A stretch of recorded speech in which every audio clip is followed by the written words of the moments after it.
How to add highlights on Instagram without posting on story. So the first thing you have to do is go to your profile page and then tap on these three lines here to access your settings.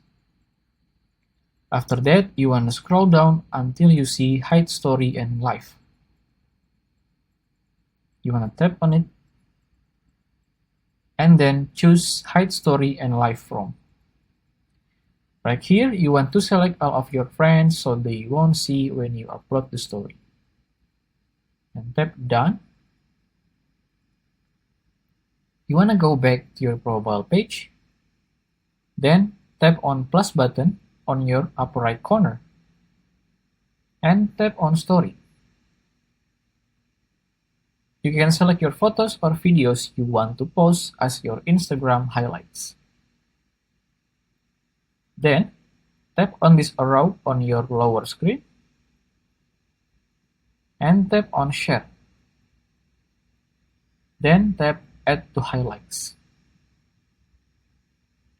You can manage your highlights here.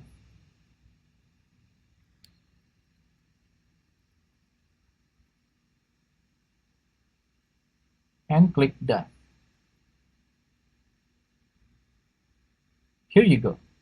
Your story just become the highlight. And from here, you want to unhide your story from your friend by doing same thing as before.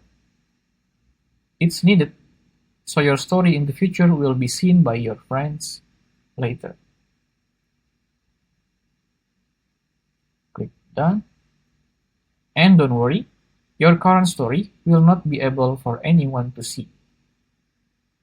So if you find this video useful, please consider like and subscribe.